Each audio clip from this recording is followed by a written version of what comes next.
Good morning, afternoon, evening, whenever you are watching this video, and welcome to the official 2025 ranking for Dorney Park. I absolutely love this park and its incredible vibe. The sleek, modern design combined with old-timey classics makes for an amazing visit anytime you go. Being my second home park, I know that Dorney has a great all-around coaster lineup. While there may not be that elite standout coaster that everyone keeps asking for, all these coasters are great in their own way. So, without further ado, let's see how these coasters stack up against each other as we get right into the ranking.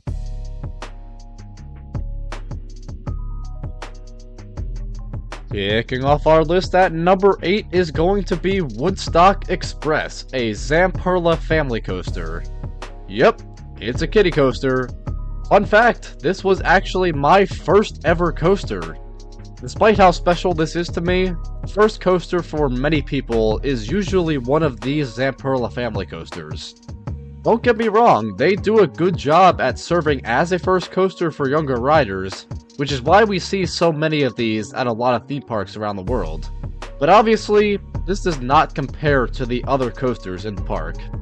I do appreciate that it does an additional lap in comparison to others of the same model though, very much so enjoy that. Coming in at number 7 is going to be Wild Mouse, a Mauer Wild Mouse. The standard Wild Mouse coaster.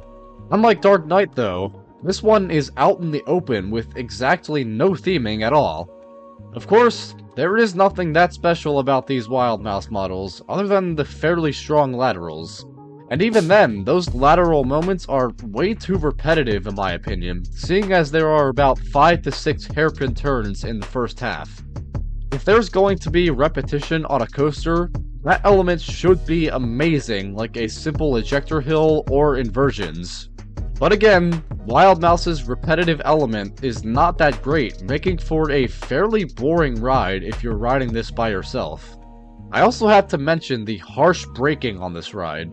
For whatever reason, coming off the first drop in the second half, the brakes hit way too hard, killing the somewhat decent pace it had from earlier. Usually on other Wild Mouse models, these brakes don't hit that hard, making for an actually enjoyable second half. Since the second half is paced terribly on this one in specific, I simply cannot rank it any higher.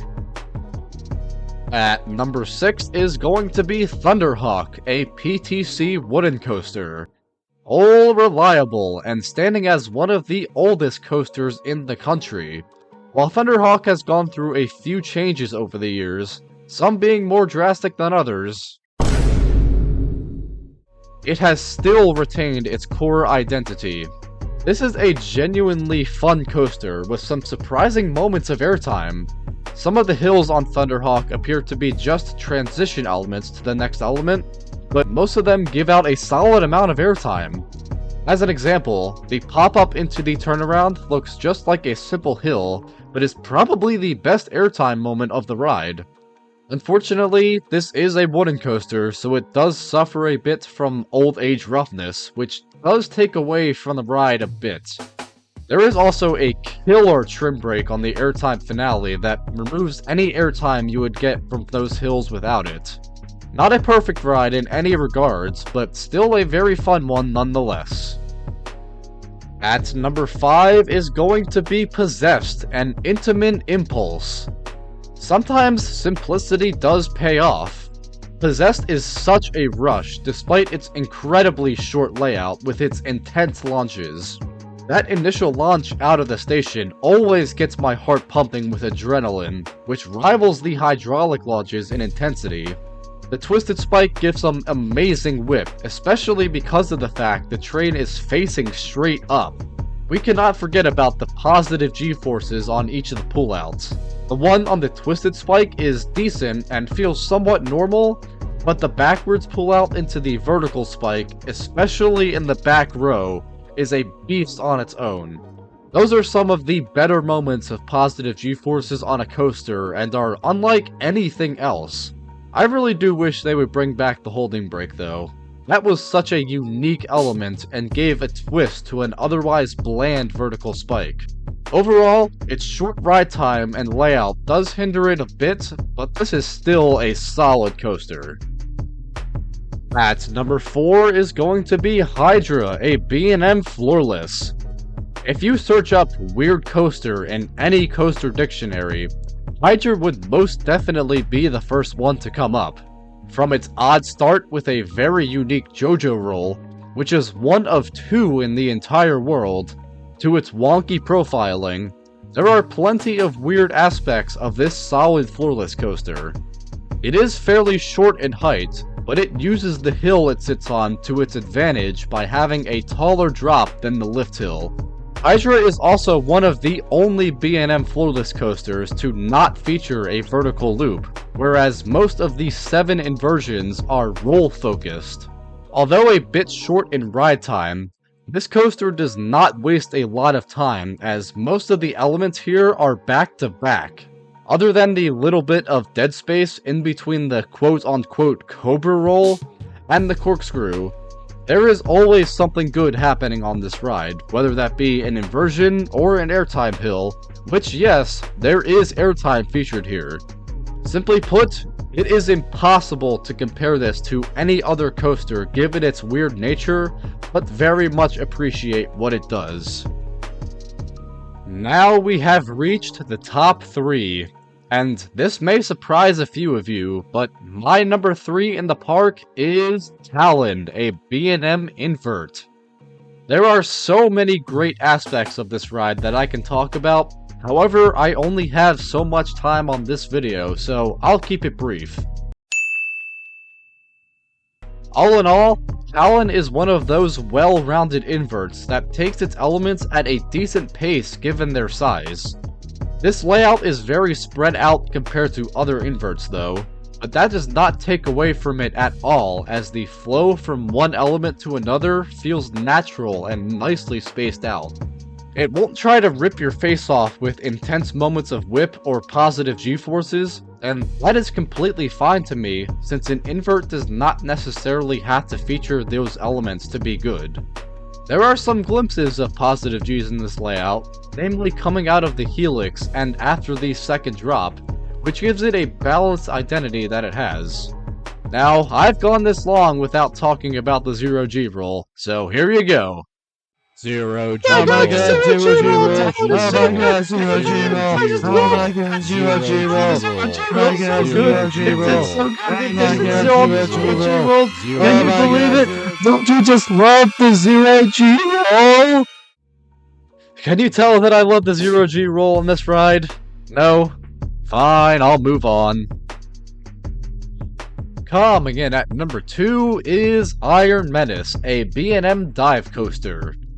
When Dorney announced a dive coaster coming in 2024, I was of course excited for a new coaster, but a bit skeptical for how a dive would work at this park. But after my first ride on this, I instantly fell in love.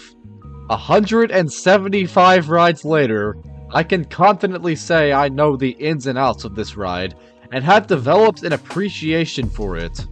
Sure, the mini dives aren't as powerful as the hyper dives, but most of the layouts on the mini dives do not feature a mid-course, making for some great pacing throughout.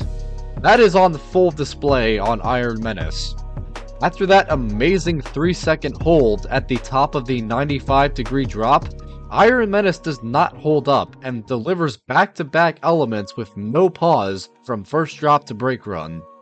That is what I truly love about this ride. Yes, I am aware that this probably has the strongest rattle out of any new age B&M coaster, and has one of the worst endings possible on a coaster with that strange jolt into the brake run. But after a while, it kinda just becomes natural. Now, I'm not saying I enjoy the rattle, far from it actually. I would say I'm just desensitized to it at this point. Does that say something about me? I don't know. But anyway, we're moving on. And the best coaster in the park, in my opinion, is Steel Force, a Morgan hypercoaster. A classic airtime machine that delivers a great sense of speed. The only downside I can think of is the major difference between the front and back cars.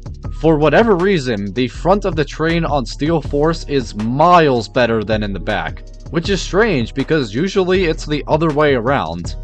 The first drop is good in the back, but all the airtime hills just don't really hit as good as the front.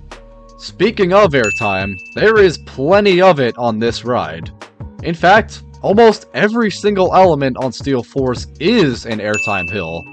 Airtime is perhaps my favorite aspect of coasters, and with this being the airtime machine that it is no secret why this is my favorite at Dorney Park. While the airtime isn't as strong as on other coasters, airtime is still airtime, and that is something I can come around to loving. The finale hills deliver some great non-stop airtime, and is a fantastic way to finish out this amazing coaster. That will just about do it for the 2025 Dorney Park ranking. Let me know your thoughts in the comments section down below, and how you would rank these coasters differently. Leave a like if you enjoyed, and of course subscribe for more theme park content. And I will see you guys in the next video. Have a great day.